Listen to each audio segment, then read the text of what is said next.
Hi, നമസ്കാരം സുഹൃത്തുക്കളെ. അന്നയാണ്. Manifestation എന്ന യാത്രയിൽ നമ്മൾ ഇതിനകം മനസ്സിലാക്കിയത് നമ്മുടെ ചിന്തകളും വിശ്വാസങ്ങളുമാണ് നമ്മുടെ ജീവിതത്തെ രൂപപ്പെടുത്തുന്നത് എന്നതല്ലേ. ഇന്ന് ആ യാത്രയിലെ ഏറ്റവും പ്രധാനപ്പെട്ട ഘട്ടമായ ഗ്രാറ്റിറ്റ്യൂഡ് അഥവാ നന്ദിയെക്കുറിച്ചാണ് ഞാനിന്ന് സംസാരിക്കുന്നത്. അപ്പോൾ നിങ്ങൾ എൻ്റെ വീഡിയോ ആദ്യമായിട്ടാണ് കാണുന്നതെങ്കിൽ ലൈക്ക് ചെയ്ത്, ഷെയർ ചെയ്ത്, സബ്സ്ക്രൈബും ചെയ്യുക. നിങ്ങൾ ആഗ്രഹിക്കുന്ന ജീവിതം ലഭിക്കുന്നതിന് മുമ്പേ ഇപ്പോൾ നിങ്ങളുടെ ജീവിതത്തിലുള്ള അനുഗ്രഹങ്ങൾക്ക് നിങ്ങൾ നന്ദി പറഞ്ഞു തുടങ്ങൂ. കാരണം നന്ദിയുള്ള മനസ്സ് കുറവുകളിലല്ല, സമൃദ്ധിയിലാണ് ശ്രദ്ധ കേന്ദ്രീകരിക്കുന്നത്. പലരും പറയുന്നത് ഞാൻ കേട്ടിട്ടുണ്ട്, എനിക്കത് കിട്ടിയാൽ ഞാൻ സന്തോഷിക്കും, എനിക്കത് ഉണ്ടായിരുന്നെങ്കിൽ എനിക്ക് ഭയങ്കര സന്തോഷമായേനെ. എന്നാൽ മാനിഫെസ്റ്റേഷൻ നമ്മളെ പഠിപ്പിക്കുന്നത് മറ്റൊന്നാണ്.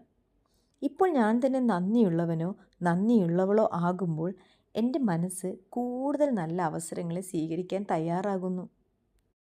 നിങ്ങളൊരു കാര്യം ഇന്ന് തന്നെ തുടങ്ങൂ.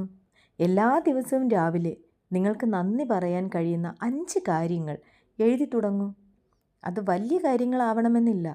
ആരോഗ്യമോ, കുടുംബമോ, ഒരു നല്ല സുഹൃത്തോ, ഒരു നല്ല ജോലിയോ, എന്തായാലും ഇവയെല്ലാം അനുഗ്രഹങ്ങളാണ്. അതിന് നിങ്ങൾ നന്ദി പറഞ്ഞു തുടങ്ങൂ. നന്ദി പറയുമ്പോൾ നമ്മുടെ മനസ്സിലെ നെഗറ്റീവ് ചിന്തകൾ പതിയെ കുറയുകയും ആത്മവിശ്വാസം വർദ്ധിക്കുകയും ചെയ്യുന്നു. പോസിറ്റീവ് മനോഭാവം വളരുമ്പോൾ നമ്മുടെ ലക്ഷ്യങ്ങളിലേക്ക് പ്രവർത്തിക്കാനുള്ള ഊർജവും കൂടുന്നു. ഓർക്കുക, മാനിഫെസ്റ്റേഷൻ എന്നത് വെറുതെ ആഗ്രഹിക്കുന്നത് മാത്രമല്ല. നല്ല ചിന്തകൾ, വ്യക്തമായ ലക്ഷ്യങ്ങൾ, നന്ദിയുള്ള മനസ്സ്, അതിനൊപ്പം തുടർച്ചയായ പ്രവർത്തനം, ഇവയെല്ലാം ചേർന്നാണ് മാറ്റമുണ്ടാക്കുന്നത്. അതുകൊണ്ട് ഇന്ന് മുതൽ നിങ്ങൾ ഒരു ചെറിയ ശീലം തുടങ്ങൂ. ഓരോ ദിവസവും നന്ദി പറഞ്ഞു തുടങ്ങൂ. നിങ്ങളുടെ ജീവിതത്തിലെ അനുഗ്രഹങ്ങളെ വിലമതിക്കൂ. ആ നന്ദിയുടെ ഊർജം നിങ്ങളെ നിങ്ങളുടെ ലക്ഷ്യങ്ങളിലേക്ക് കൂടുതൽ ആത്മവിശ്വാസത്തോടെ മുന്നോട്ട് നയിക്കും. ഗ്രാറ്റിറ്റ്യൂഡ് അഥവാ നന്ദി, അതിനെക്കുറിച്ച് 5 ടിപ്സുകൾ ഞാൻ പറഞ്ഞു തരട്ടെ. ഒന്നാമതായി, ദിവസവും രാവിലെ അല്ലെങ്കിൽ രാത്രി 5 കാര്യങ്ങൾക്ക് നിങ്ങൾ നന്ദി പറയുക. നിങ്ങൾ ആഗ്രഹിക്കുന്ന ലക്ഷ്യം നേടിയതുപോലെ മനസ്സിൽ നന്ദിയോടെ അനുഭവിക്കാൻ ശ്രമിക്കുക. മൂന്നാമതായി, പരാതികൾ നിങ്ങൾ എപ്പോഴും കുറച്ചിട്ട് ലഭിച്ച, അതായത് കിട്ടിയിട്ടുള്ള അനുഗ്രഹങ്ങളിൽ ശ്രദ്ധ കേന്ദ്രീകരിക്കുക.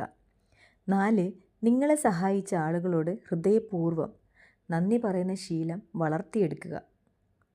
5, നന്ദിയോടൊപ്പം നിങ്ങളുടെ ലക്ഷ്യത്തിനായി സ്ഥിരമായി പ്രവർത്തിക്കുകയും ചെയ്യുക. അപ്പോൾ ഇന്ന് നിങ്ങൾക്ക് എൻ്റെ വീഡിയോസ് ഇഷ്ടമായി എന്ന് വിചാരിക്കുന്നു. Thank you so much.